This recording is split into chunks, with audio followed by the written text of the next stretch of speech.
Hey, good afternoon, everybody. My name is Karen Mackey, and I'm chair of the Stop Clearcutting California campaign. This campaign tries to encourage good forestry habits and discourage bad ones. Right now, we're focusing on stopping the Golden State Natural Resource pellet plants, which they plan to install in the Sierras.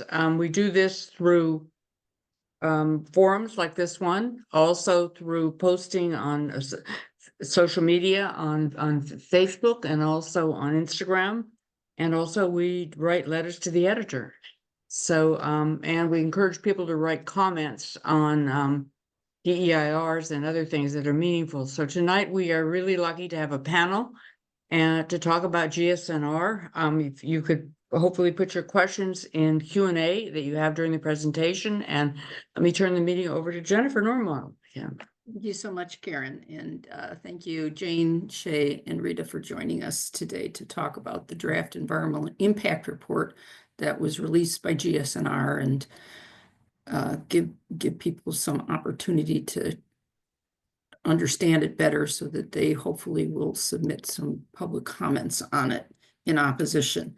So a couple of business items. Karen already mentioned questions go into the Q&A, not the chat. If you put your questions in the chat, they might be missed.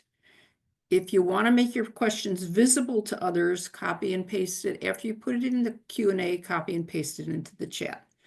Finally, because we have a hard stop today at 5 p.m., please try to make your questions as concise and as to the point as possible so we can get to as many as possible. And I'll apologize ahead of time because a good chance we might not get to all of them. But our panelists have offered to try to address any questions that we don't get to after the fact. So with that, I want to introduce Jane Jacoby, Rita Vaughn Frost, and Shaye Wolf. We're welcoming back Rita and Shaye, who have been amongst our most popular presenters here on the forum in the recent past. Rita is forest advocate for the National Resources Defense Council with more than a decade of organizing experiences against extraction corporate interests. She focuses on the intersection of energy and land to ensure that the policy serves forests, communities, and the climate. Shaye Wolf is a science director at the Center for Biologic Diversity, Diversity's Climate Law Institute.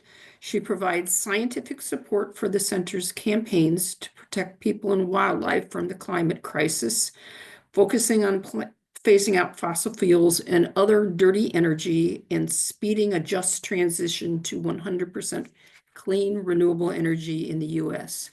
And last but not least, Jane Jacoby is the Yale Environmental Law Fellow, with the Natural Resources Defense Council. She works on sustainable forest management, focusing on empowering communities in the fight against climate change. Jane is clerked for the Southern Environmental Law Center, the DOJ's Environment and Natural Resources Division, and the public interest firm Shear Edling. So with that, I'll turn the discussion over to our panel. And again, want to reiterate for those who arrived late, questions go in the Q&A, not the chat. And this will be recorded, and we will be also providing the slide sets. Thank you, panelists, for allowing us to do that. And the recording with slide will go out as soon as possible after this event today. So thank you. Hi, everybody. My name is Rita Vaughn Frost. I'm with NRDC. I am going to be in charge of our slides today, and I'm also going to kick us off as a panel. So let me see if I can get my slides to show, and then we will get started. Okay, let's see. Is that showing for everybody? Can anybody give me a verbal confirmation? Because I cannot see anybody anymore. Yes, it's good, Rita. Yeah. Okay, good. great. Yeah. Okay, great. Thank you so much. Thank you so much. Okay, so as I said, my name is Rita. I'm a forest advocate with Natural Resources Defense Council. I'm presenting alongside Jane and Shaye, as Jennifer already mentioned. I live in the Pacific Northwest right now. I'm presenting to y'all today from unceded Kalapuya land. And as Jennifer mentioned, I've worked over a decade in organizing with communities, specifically on wood pellet issues. I have worked against industrial scale wood pellet biomass production for over 8 years. I've specifically focused with communities who have confronted this industry in the Southeast. So that is my background, and I will let the other presenters introduce themselves once they get to their slides, but I'm the one who's starting, so that's who I am. So today, our focus is on Golden State Natural Resources and their wood pellet project in California. Before I dive into the specifics of the DEIR with Jane and Dr. Wolf, I'm actually going to just do some level setting with everyone and give a very brief background on the industry, the project, and why it's being proposed. From there, I'm going to pass it over to Jane to speak very briefly on the CEQA process. And then Dr. Wolf and I will go back and forth through some key sections that we're focusing on for the DEIR before passing it back to Jane to round us out. And at that point, we will tend to Q&A. We're starting with a historical perspective because we really believe that history is a vital guide. And I want to hone in on the way that the industry has operated in the Southeast. The Southeastern United States truly is ground zero for global wood pellet production. The major wood pellet producers have operated in that region for over a decade now, and that history should tell us about the harms that could be caused in the Pacific Northwest and specifically in California around forests, climate, and communities. The whole reason why wood pellet production has arisen actually does have implications for California. It is all being driven by global demand for these wood pellets. They are eventually burned in industrial scale applications, primarily in the European Union, the United Kingdom, and now expanding into Asia. I'm not talking about wood pellet stoves. I'm not talking about residential heating. What I'm really talking about is electricity, industrial scale deployment. This is at the country level. So this is not within a little cabin in the woods in the northeastern United States or even out here in the West. We're talking about country level applications of energy usage. And the reason why wood pellets are being used in industrial scale applications is that climate and energy policies in those countries have persisted in treating biomass as clean and as renewable. They offer utilities really lucrative incentives to increase their reliance on biomass and electricity. And if you cannot see me, or if you're just listening to this presentation, I use really big scare quotes around the words clean and renewable. And the reason for that is that there is really no direct evidence, and the science has disputed any sort of claims of this industry being clean or renewable. In fact, the biomass industry is worsening the climate crisis. The forests in the southern United States, as well as forests up in British Columbia, as well as forests in Eastern Europe that are all being sourced for when it comes to wood pellet biomass, are being harmed in the way of this industry. Our forests, as y'all are probably very familiar with, they are a giant storehouse of carbon. So when our forests are logged, the trees release their stored carbon into the atmosphere. They lose their ability to sequester more carbon. And this is all referred to as foregone sequestration. Releasing even a small percentage of the stored carbon or reducing the amount of carbon our forests suck from the air will make it infinitely harder to avoid climate devastation. Further, the burning of biomass from forests for electricity creates more carbon dioxide emissions than burning coal and increases carbon dioxide concentrations in the atmosphere for decades or more. Those pictures and this map actually indicate the location where a lot of this logging is occurring. This is a map done by Southern Environmental Law Center to indicate where the current wood pellet facilities are in the Southeast, as well as proposed facilities in the Southeast. And importantly, what we have showed here is that green overlay is actually indicating a global biodiversity hotspot, because wood pellet production is also devastating for our biodiversity at a time when our planet is facing the extinction of 1 million species. Most of the logging that has occurred in the Southeast has occurred in what's called as the North Atlantic Coastal Plain Biodiversity Hotspot. In fact, it is only one of 2 biodiversity hotspots in the United States. These areas are so named because they're irreplaceable. They cover only 2.5% of the Earth's surface, but they contain almost half of the species. The other global biodiversity hotspot, though it's not indicated here with this map, just so happens to be the California Floristic Province, which is where GSNR hopes to source from for their wood pellets. Finally, the last piece of context I want to provide is that sourcing for biomass in the US Southeast is harming environmental justice communities. These are communities that are home to people of color living below the poverty line. Pellet mills are 50% more likely to be built in such communities. These mills, they really emit hazardous levels of some air pollutants, including toxic air pollutants, particulate matter, volatile organic compounds, and dust, all causing cancer and other serious health impacts. The noise pollution from wood pellet facilities is also loud and constant. It can run 24 hours a day, 7 days a week, and cause stress-related illnesses such as high blood pressure, heart disease, and other medical problems. Furthermore, the logging of nearby forests also leaves these communities vulnerable to the increasing frequent storms caused by climate change. All of these photos were taken by our friends and my former place of work, Dogwood Alliance. This is at a hearing for an expansion of a permit for the Mississippi Wood Pellet Mill in Gloucester, Mississippi. Over 100 community residents came to speak out, listing most of the complaints that I was raising around air pollution impacts, community life impacts, noise impacts. The list goes on.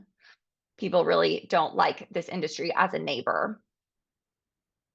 So with all that being said, this industry has existed off of billions of dollars thus far of foreign subsidies for nearly a decade. And now the industry is looking to expand their fiber basket.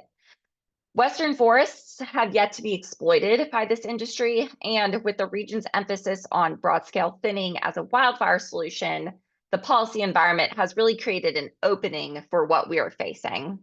So all of that brings us to this statewide project. Golden State Natural Resources plans to build 2 new wood pellet facilities in California, one in Lassen County, that's the northern facility on this map, and then the other in Tuolumne County, that's more in the Central Sierras. These facilities are going to be manufacturing around 1 million tons of wood pellets a year, which will then be exported to global energy markets through the proposed Port of Stockton.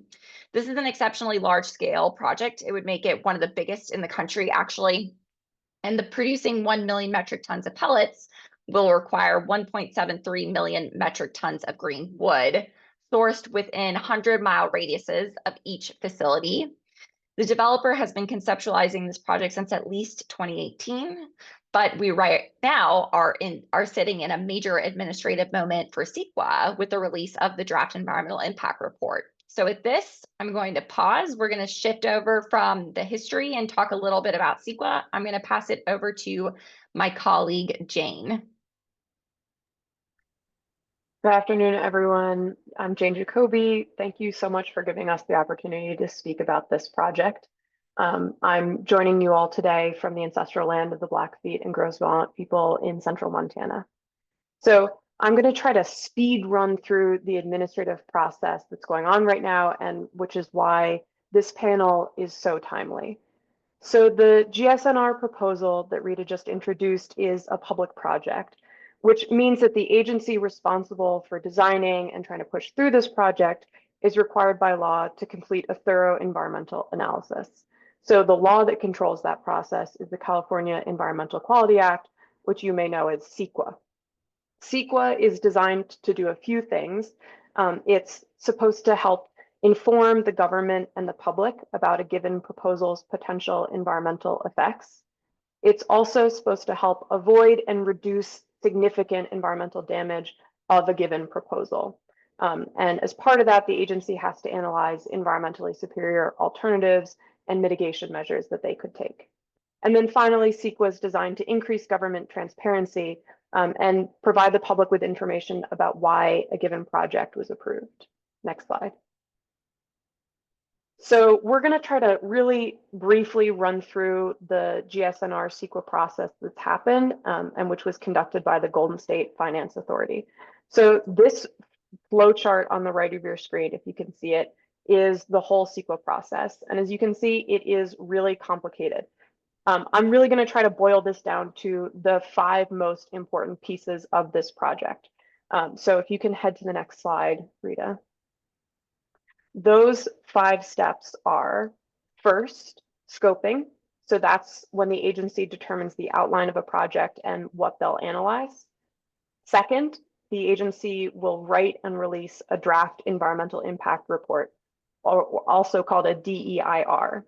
So the DEIR is really the document that's at the heart of CEQA analysis. This is where the agency is going to be conducting any kind of environmental analysis and then informing the public about that. They're going to be trying to figure out how to mitigate impacts. So once the agency has produced that DEIR, they provide the public with an opportunity to comment on the DEIR. And then after they have received those comments, the 4th step is releasing a final version of the impact report in which they'll respond to all comments. And if they've added any new significant information, there may also be a second round of comments and a recirculation of the EIR. And then the 5th and final step, the agency makes the decision about what version of the project will move forward. So if you can head to the next slide, this is where we are now. In this project, GSFA, that's the responsible agency, they conducted an initial scoping period back in 2022 and 2023. And then they released the draft environmental impact report this past October, which puts us at the crucial stage 3 of public review.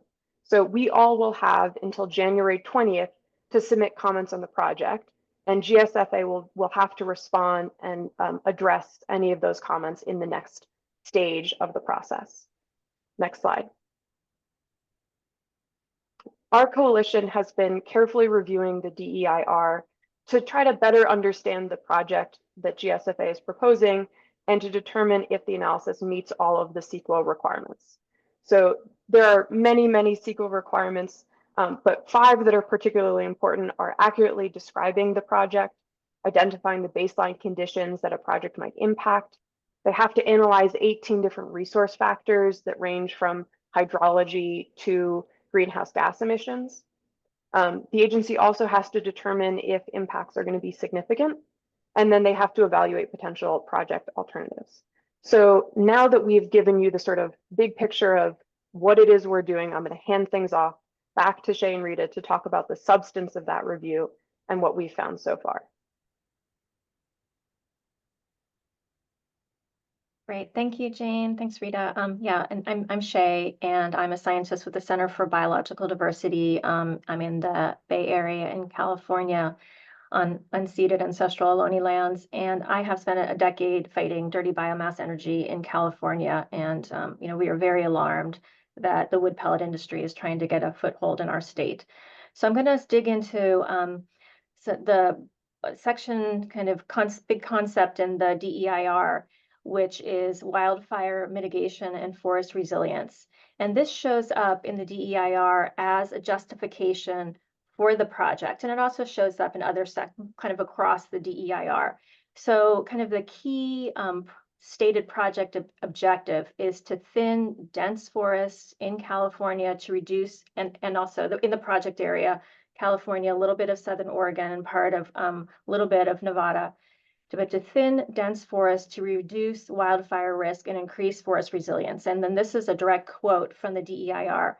By transforming excess and unmarketable fire fuels into a marketable wood product, GSNR aims to create fire resilient landscapes and fire adaptive communities. And I'm just going to walk through a few ways how the DEIR does not show that the project is going to achieve these objectives, and also that it's just riddled throughout with inaccurate statements and flawed analyses related to this. Next slide. So first, just to give you a little grounding in the thinning that the project is proposing. And this project would be a massive massive ramp up of the pace and scale of logging to feed the pellet mills to produce 1 million metric tons of pellets every year. So according to the DEIR, that would be about 191,000 acres thinned every year, primarily in mixed conifer and ponderosa pine forests. The project area, is mostly in California, but also Southern Oregon, a little bit in Western Nevada, and it would remove an estimated 1.7 million green metric tons per year. And this project is going to remove whole trees to make wood pellets. So the size category, because of different exceptions in the DEIR, goes to removing trees up to 40 inches in diameter. Just to give you context, that's 10.5 feet in circumference. I mean, they really can remove trees of any size and type. And there are 3 different forest feedstock categories for this project. The first one is about 54% of the feedstocks will come from thinning projects that are already occurring, a lot on national forests also, and state and private forests, but kind of any kind of logging and thinning project taking a lot of material from that. But almost half of the feedstocks, 45%, would come from projects managed by GSNR that would not happen otherwise, that are additional to the logging and thinning projects that are already happening in the project area. And so that's an estimated 85,779 acres of additional logging and thinning every year. And all of that material from those projects will go to pellet production. And next slide. And as I said, a key justification for the project is they're going to thin these dense forests. But in fact, when you look at the DEIR and the data, the majority of thinning that's going to occur is going to occur in low density forests. That in fact, the DEIR indicates that only about 15.5% of this project area forest is high density forest. And that only about 10% of the acres that they're going to thin every year in the GSNR managed projects would be in high density forests. And the vast majority of thinning, 53%, would be in low density forest. Another key piece is that the majority of thinning is happening in remote areas far from communities. So the big justification is, wildfire, resilience for communities. But they're thinning in remote areas rather than right in and around communities where forest and vegetation work will do the most to protect communities from wildfire. And this is in addition to many kind of flawed and unsupported statements in the DEIR that they're planning to do very heavy-handed thinning, that this very heavy-handed thinning will reduce wildfire intensity, when in fact we know that a lot of scientific studies point to the fact that this heavy thinning can even increase wildfire intensity and make wildfires kind of spread faster. Next slide. So there are many better ways to address wildfire risk and improve forest resilience, better ways to meet the kind of stated project objectives. And one is community wildfire safety. So we know this, home hardening, the defensible space, vegetation work immediately in and around homes and structures, evacuation planning and assistance, providing air filters, and prioritizing these investments in disadvantaged communities. We know that from the home outward approach for community wildfire safety really works. And then secondly, for restoring wildfire and forest resilience, prescribed fire, controlled burns, managed wildfire, and Native American cultural burning are very effective as well. So I'll stop there. I think Rita, I'll pass it to you. Thanks so much, Shaye. So now I'm going to move on to some of the community impacts that we find unacceptable. I'm going to be talking about the California communities of Lassen and Tuolumne counties, where the wood pellet mills will be built and operated, as well as Stockton, where the wood pellets will be stored and exported. That's where GSFA focuses, and they consider some of their impacts significant and unavoidable. However, there will be impacts throughout the state. There are large areas where GSNR will be logging, just as Shaye mentioned, and thinning and sourcing for their project, as well as large areas of California where there will be transportation impacts. But I'm going to be focusing on Lassen, Tuolumne, and Stockton.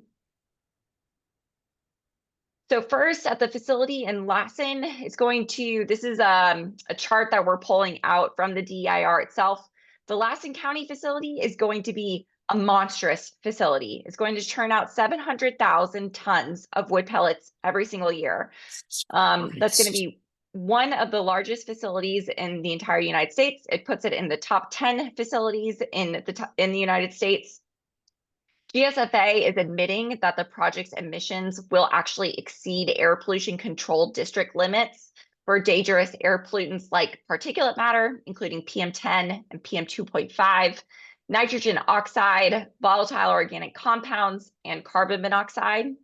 As I said, this is not only going to be egregious for this one facility, but it will actually conflict with Lassen County's air quality plans.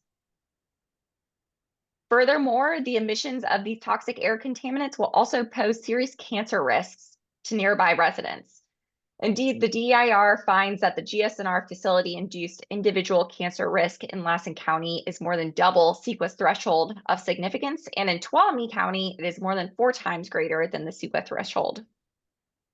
The Tuolumne County itself will also conflict with air quality plans exceeding the annual threshold for carbon monoxide.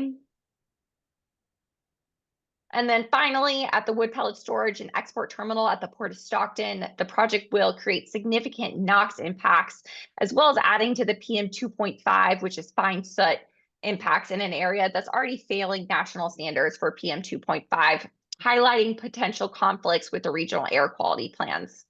The reason why I pulled out Cal Enviro Screen 4.0's map of South Stockton is to really highlight that South Stockton is an environmental justice community in California. Historically, South Stockton has faced disproportionately high levels of pollution compared to both northern Stockton as well as much of California. And according to state officials, the area ranks among the most polluted of census tracts in the state. They're in the 95th percentile.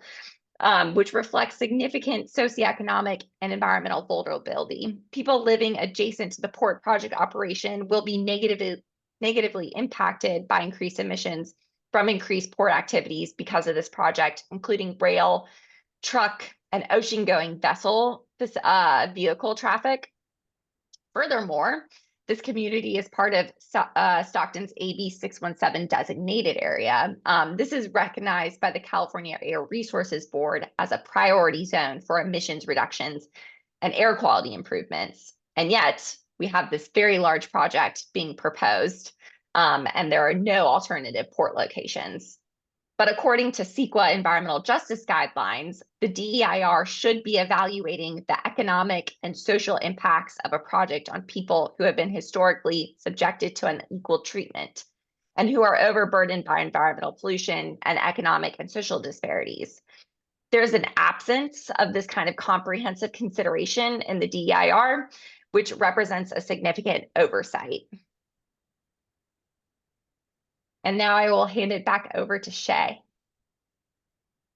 Thanks, Rita. And I wanted to turn to the critters, to the wildlife, to the plants, many species that are going to be at risk from this project. So I'm going to talk about species impacts, biological resources impacts around the 3 kind of main facilities that will be built by the project. And first at the pellet production mill in Tuolumne, that at this project site where they're going to build this mill. This is home to the Stanislav monkey flower, which is a special status species, and also other potentially other rare plants. And the plant surveys proposed by the DEIR are incomplete, don't even account for some listed plant species in the monkey flower, and the mitigation measures ignore many of these key species.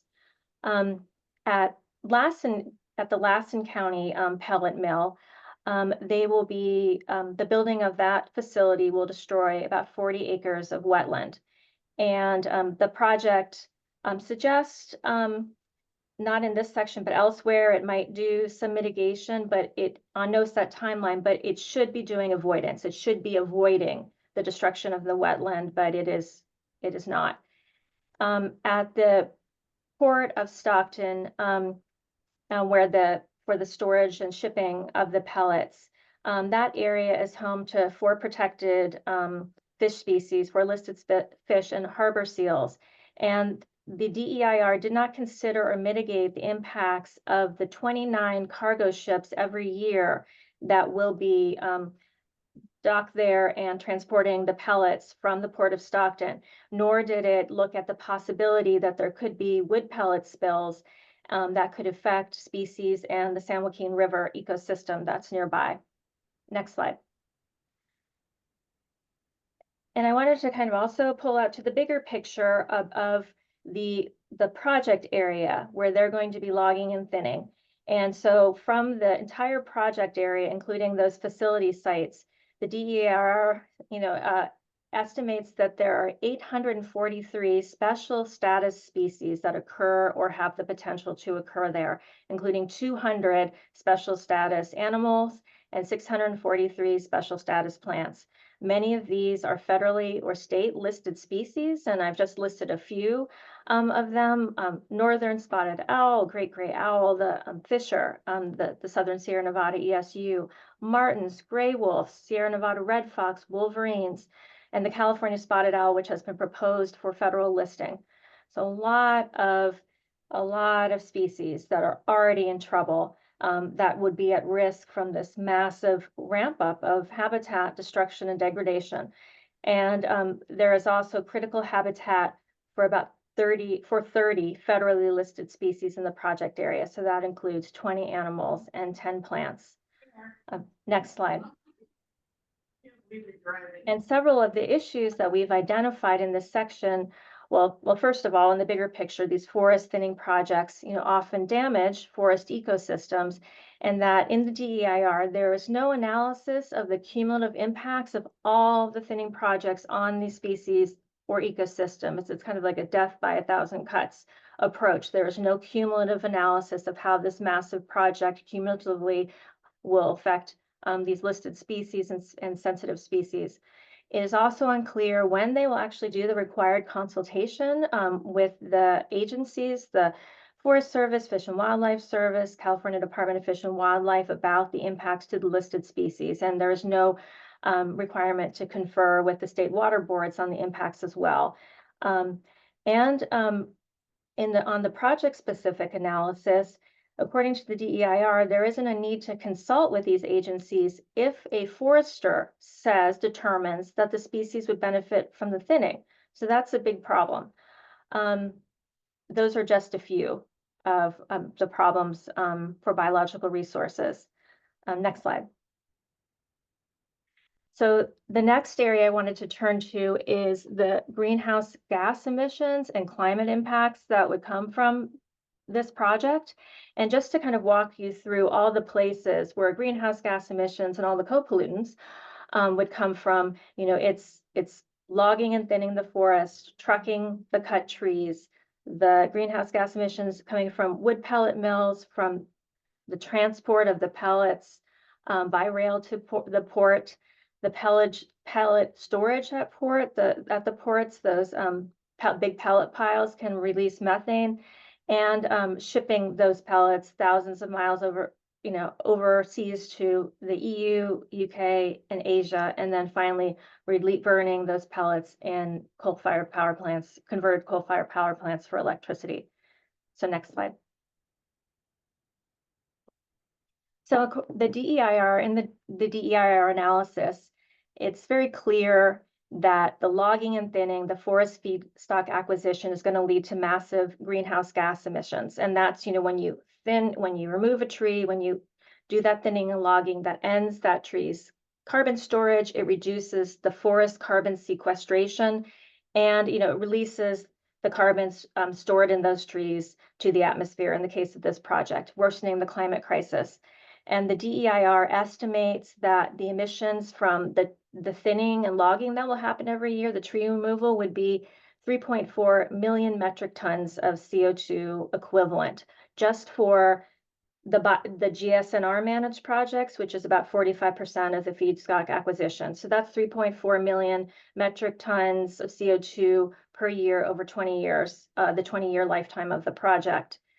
And the DEIR, they can estimate oh, there's going to be some carbon sequestration following thinning. There's going to be some reduced wildfire emissions following thinning. There's going to be reduced tree mortality. But from a look at those analyses, those are flawed calculations in all of those different calculations that they make. Not surprisingly, in favor of the project. And so, next slide.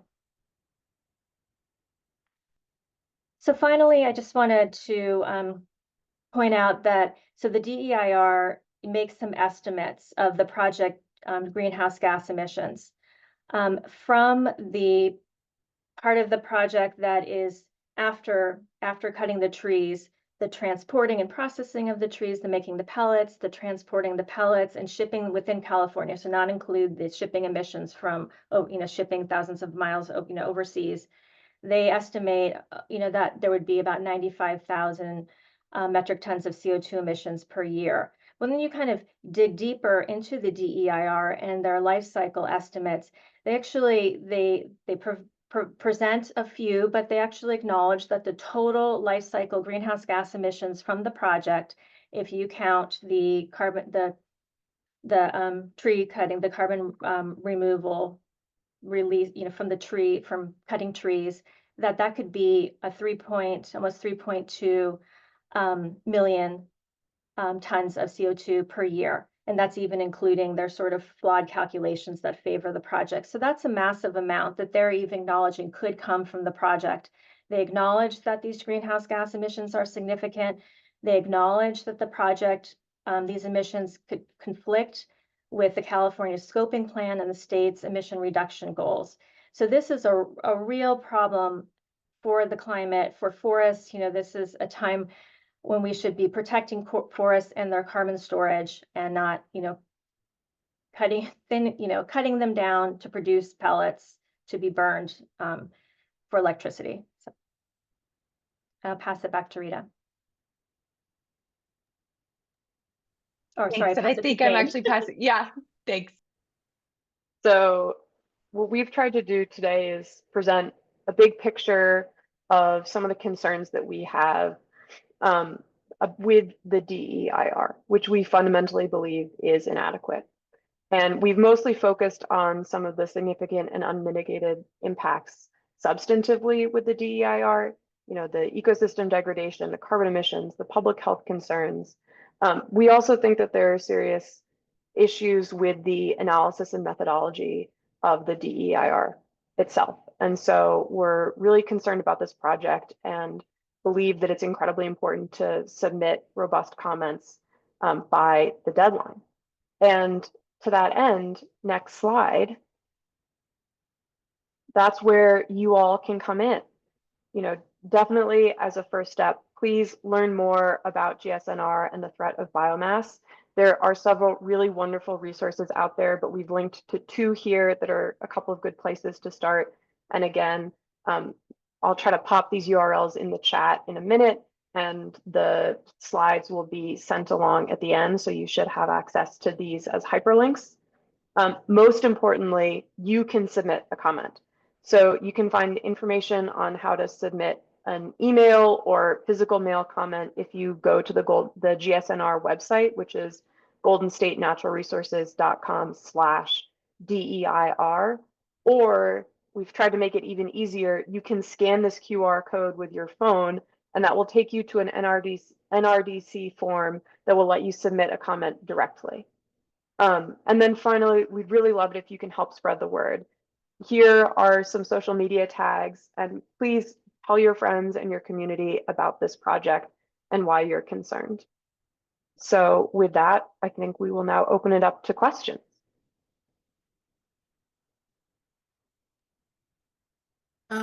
Great. Thank you so much for a very informative presentation that I hope will give people the tools going forward to send in their own comments and try to make sure that we stop this. And before I get started with questions, once again, put your questions in the Q&A. The Q&A is to the right of the toolbar at the bottom next to more. There's a big question mark there, so it should be pretty obvious.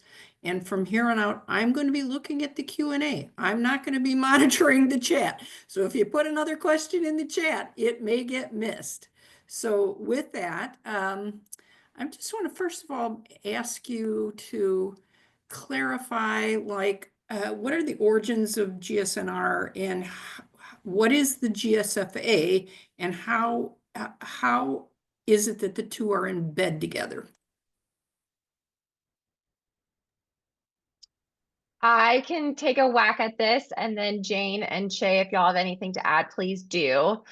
Okay, so Golden State Natural Resources, which is the project lead, so to speak, and Golden State Finance Authority, who is the CEQA lead agency, both sit under an organization called the Rural County Representatives of California. It is a group made up of about 40 counties, I believe, who have banded together as to leverage some greater power in the capital in Sacramento on behalf of the rural counties of California. So they sit under RCRC. They are made up of rural supervisors. So for instance, on Golden State Natural Resources Board of Directors, they're made up of 5 supervisors, each from a rural county of California. None of them actually represent Lassen or Tuolumne in the case of Golden State Natural Resources, or Stockton, which would be San Joaquin County. So that is a note of interest. And then a little bit about Golden State Finance Authority. They are, as I mentioned, a sister entity of Golden State Natural Resources, and that they both sit under Rural County Representatives of California. They are considered the lead agency in this case for CEQA because they are considered to be closest to the project, which is an important CEQA designation, even though they are not a permitting authority. Furthermore, at least for us, a potential conflict of interest to note is that while Golden State Finance Authority does have this interesting relationship with Golden State Natural Resources, they're the lead agency, they're also the primary financier of Golden State Natural Resources at this point. They have loaned Golden State Natural Resources upwards of $10 million so far. So, you know, that goes to show that there may be a little bit of conflict here as far as approving the draft environmental impact report and final environmental impact report if they hope to ever recoup those costs. But more than that, I mean, it's a little bit beyond me to understand the whole convoluted nature of their relationship. Okay. I'll just jump in to add that, you know, GSFA is the agency that's running the CEQA process. And the CEQA process is talking about big picture thinning and many other areas that overlap with other agencies' purviews. And GSFA doesn't have the authority to, you know, issue permits or approve CEQA processes for thinnings that are within, you know, CAL FIRE or other agencies' purview. So, you know, this CEQA process is really just the beginning of many analyses that are going to have to be done for GSNR. And, you know, it's concerning that GSFA is the one pushing this through as if this is sort of the final step when they don't have the authority to make many of those decisions. Okay, great. Thank you for that response. So does the CEQA EIR process address both environmental and public health impact? And I'll just say that Karen Locke was kind enough in the chat to address this question and responded to the questioner that explained that people can respond to the DEIR citing health or environmental impacts. But the questioner kind of points out that there's a strong link between environmental impacts on public health and feels that the CEQA EIR process is broken and no longer provides the environmental protections that we celebrated since first Earth Day in 1970. He goes on to say the statutes and regulations have not evolved with the new challenges such as environmental sustainability, energy sustainability, climate change impact, protection of biodiversity, and urban forests and greater protection for public health. So with that, I'll ask the questionnaires if you have any further comments that you want to kind of add to his comment and his question.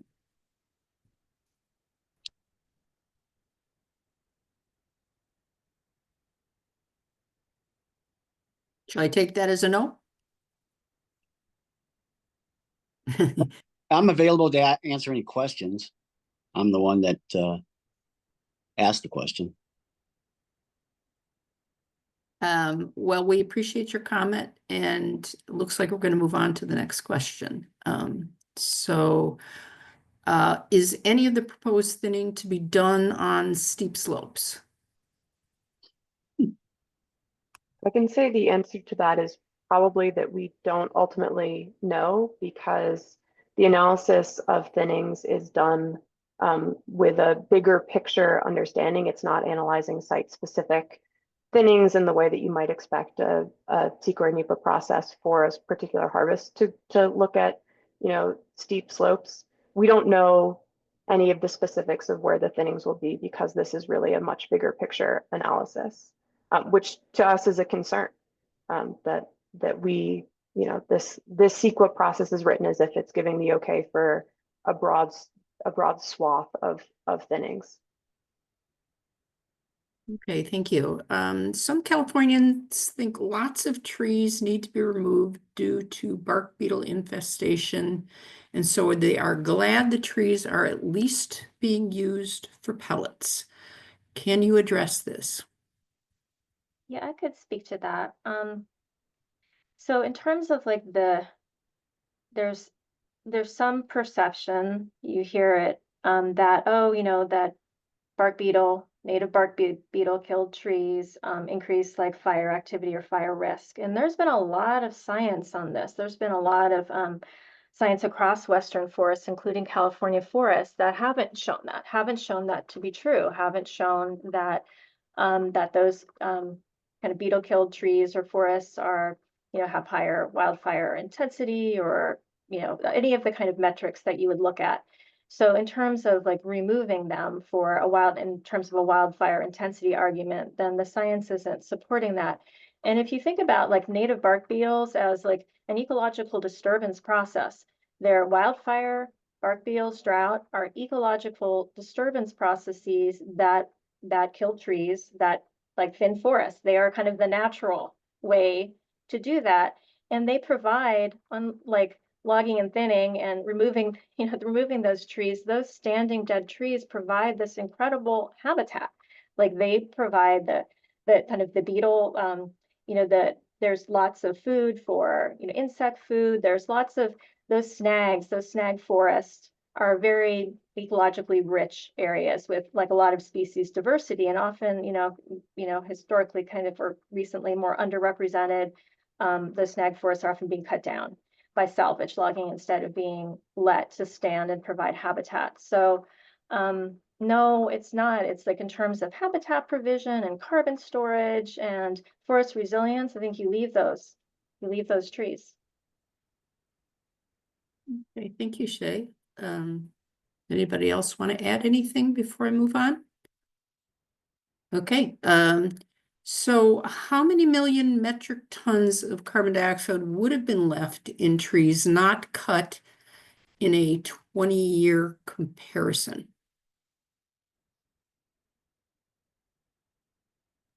Yeah, one interesting, I think, thing about looking at the DEIR and is that they look at carbon, like the carbon storage in what they call untreated and treated forest types. And they only provide, they acknowledge, oh, there's immediate reduction in carbon storage from the logging and thinning.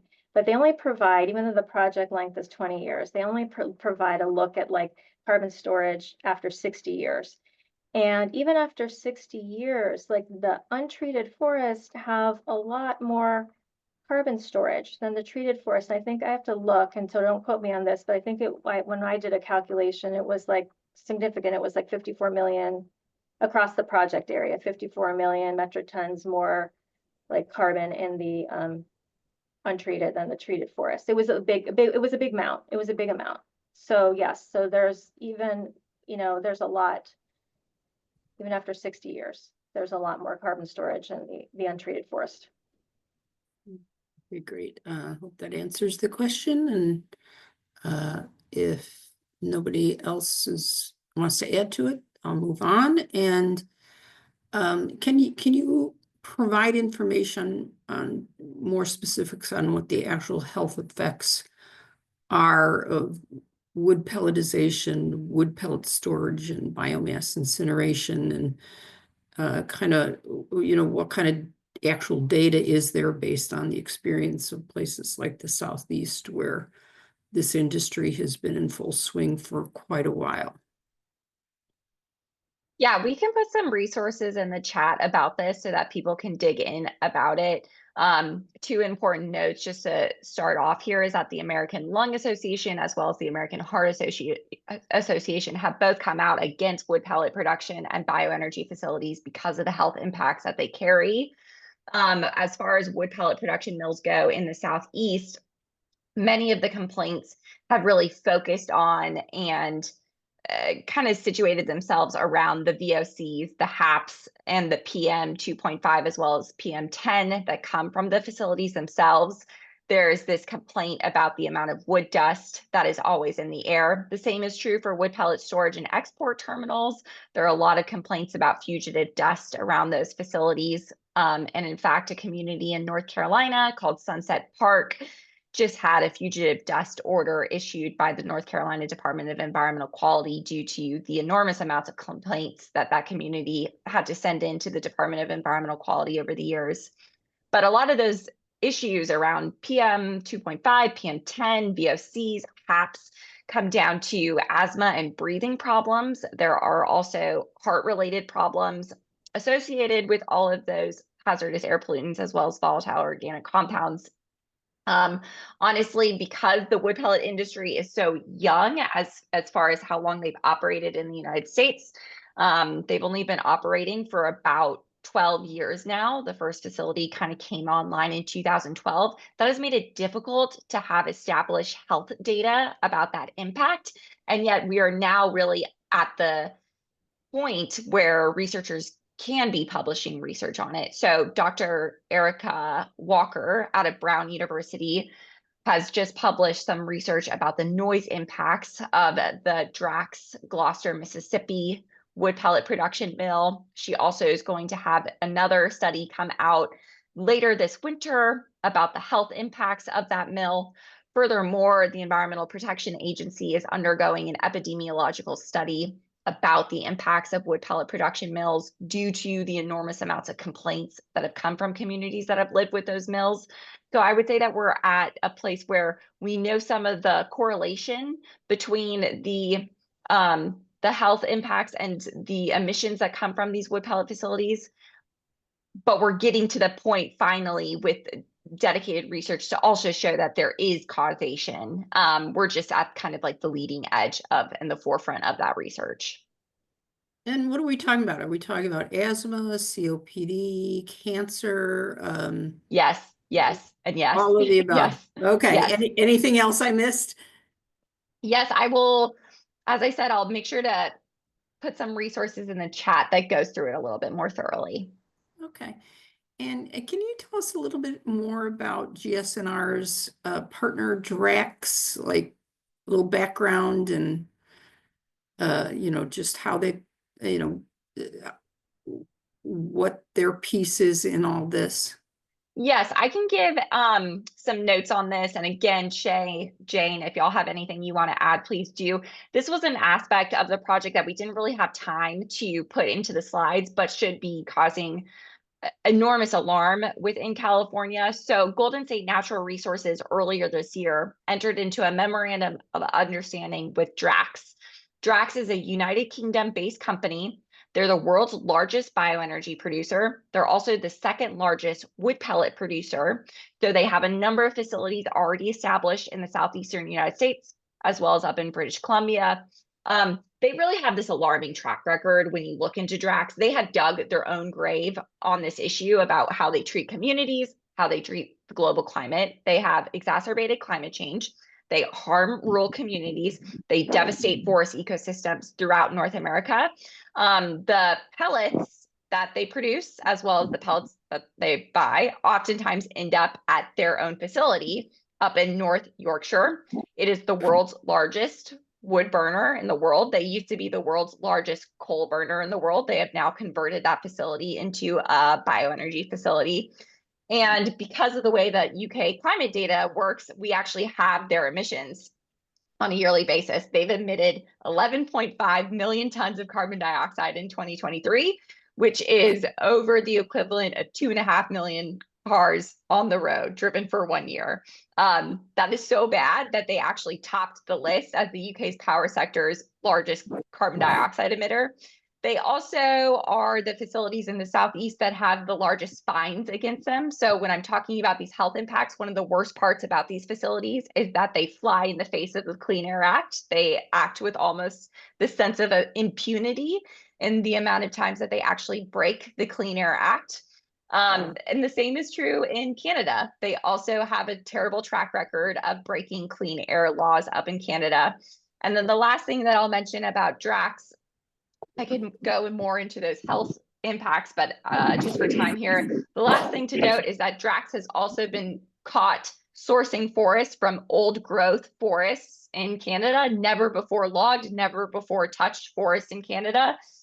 Because of this track record, we have enormous concerns that they have entered into a partnership with Golden State Natural Resources. We really think that that should be raising the alarm bells for California policymakers.